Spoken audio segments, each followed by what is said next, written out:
All right, it's 23 minutes before 7 o'clock here on the program.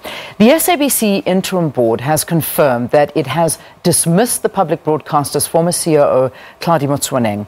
This follows a disciplinary hearing against Motsoeneng after he held a media briefing in April.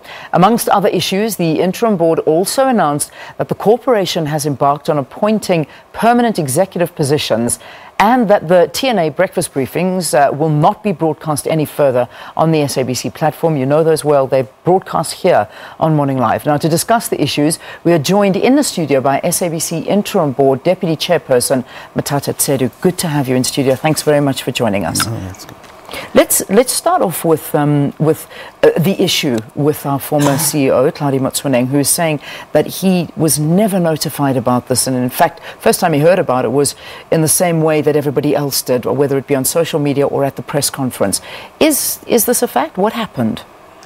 Throughout the process, from the time the charges were being prepared and being delivered to him, a particular mode of delivery has been used, which included sending the whatever correspondence is electronically to his lawyer and then delivering the hard copy to his house. Those two things were both done yesterday. And in the same way as before, there was a delivery note received back electronically to show that the email has arrived, as had happened even before. So the story that the email didn't arrive at Mr. Majavu's office, it's news to us. Okay, so you have proof and evidence that it was received, and it was actually hand-delivered and collected, an electronic proof that you've got it, that he had it. I don't know about the hand delivery, whether they found him at his, Mr. Motsoeneng at his place, but the electronic version has always been the primary delivery to his lawyer, who has been given to us as the main point of delivery for all correspondence. Okay, there's been talk from, and there hasn't actually been an official press conference or response from Hlaudi Motsoeneng and his team and his lawyers yet, but there has been talk that they could be appealing this. Do you expect further action from him? Well, it's really up to him. I don't. For us as the board, we have gone through a process which was fair. The presiding officer has given us a ruling which we have accepted. We have communicated that to him, and from there, it's really up to them. It's not for us to second guess what he may or may not do. Yeah. All right. Now, let's talk about some of the findings and some of the things that have been coming out over this last week. And I think we start off with the first one, which is happening on this program, so it's quite obvious to talk about it. It's the New Age breakfast briefings, the TNAs. So we've been running them for about 4 or 5 years on this program now. Yeah, and since 2011. Since 2011. And now, officially, they are no longer happening. Is there an existing contract that obliges us to continue, or is that been scrapped altogether? There is a contract which expires in March next year. That contract says that if we are to want out of it, we must give them 11 months notice. The SABC can no longer be able to afford to do those breakfasts. All the costs of the broadcasts are borne by the SABC, and so far, since 2011 up to date, we have spent 20 million rand on production costs. We don't have that money. There are crucial issues about people who are producing content for us, sports broadcasts that we are mandated by the Constitution and the Broadcast Act to carry, which we are scaling down because we don't have money. And our OB trucks, some of them, almost a third of our OB trucks are not usable. We need to even upgrade them. We can't do that. So the board has taken a decision that we're only going to do those things that are necessary for us to do. Those breakfast shows are not necessary for us. Yeah, I mean, 20 million rand on breakfasts, that's a big sum of money. Yeah, and to top all of that, the TNA team makes money out of those breakfasts, they are not even prepared to tell us how much they've made in that time. So so what you're saying is that they have made money out of it, and the SABC has lost the 20 million out of it. Could there be legal action? And I keep asking you that because of a contract that would still be standing. Have you heard any response from them from this announcement? We have a letter from them saying that we are obliged to continue with the contract, but we can't. The simple fact is we can't afford to do it. Okay. Yeah. Are there any criminal charges that are going to be opened should the SABC find that staffers, executives, managers here within the SABC actually benefited from these illegal doings? There are a number of contracts that are now going to be handed over to the Special Investigative Unit. We're just waiting for the President to do the proclamation, and then the SIU will be in here at the SABC going through a number of contracts.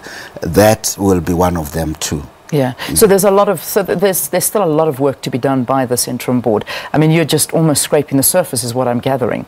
Yeah, and we have to then say we're here for 6 months. What is it that we are able to do within the 6 months to make sure that the new board, whose appointment will happen in a few months, when they arrive here, they don't find the kind of mess that we found, that they find a stable environment on which they can build going further. So all that we are doing is really clean up a bit and make sure that the ship is out of the stormy seas and sailing a bit stably. Yeah. You mentioned that some of the contracts that you've handed over to the SIU for investigation, will this also include the alleged illegal appointments made by some of the SABC executives as well? Yeah, there are appointments, there are unprocedural bonuses that people were paid, some in millions, some in just thousands, which were not even taken through the board. There are a whole host of irregular things that contributed to the 5.1 billion over 5 years of irregular expenditure, and the SIU will be looking into all of those. 5.1 billion rand in irregular expenditure. I mean, that's and the reality is that, you know, so many people have lost their jobs because of this, and people that had nothing to do with it, because we've seen a lot of contractors their contracts haven't been renewed here at the SABC, and I know that we're tightening belts and trying to keep it within, but a lot of people have suffered the consequences of some ill spending and some bad management. Yeah, and a whole host of companies that keep shows going, that give us content, we haven't even been able to pay them because there isn't money. Every month it's really a process of negotiating with this producer, give them half and see whether mid-month you are going to be able to be able to give them the balance. There's just so much money that is owed to people who have already done work for the SABC, work for which they should have been paid by now, which we haven't been able to do because there is no money. And people walk around saying that they were doing great work here, they left a lot of money. Maybe they should tell us which bank account the money is in. When we listened to the press conference yesterday, the interim board chair said that obviously we're in dire financial straits here at the SABC, but they've managed to pay everybody except for the board, which we do know that all of you are working here without being paid. I suppose that stands to be corrected, doesn't it? Because you yourself have just said now that a lot of the external producers and production companies still haven't been paid. And that's a big, I think that was one of the things that came out of it yesterday as a criticism, saying that we can't say we've paid everyone because we haven't. No, what the chairperson was saying is that everybody who is owed money is being paid. it's a process. Yeah. Some of the big producers, for example, were able to say, okay, you can leave me out for about 3 months. I'll be able to take care of myself for 3 months, but after 3 months, you need to actually pay me.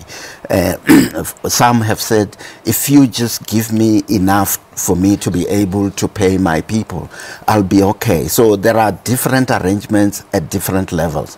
The board has taken the view that its own fees should not be paid until we have secured the guarantee, and then that will be a different story at that point. But for now, the board has decided that no, we cannot be saying to people we don't have money, but we're paying ourselves. Yeah. All right. I'm going to take a break very quickly. We'll continue this conversation after the break. If you have any questions, if you have any comments, please do get hold of us. When we come back, we'll talk about the 90-10. We all know about that, 90% local. What exactly did that do to the finances of the SABC, as well as a lot of other content? Do stay tuned.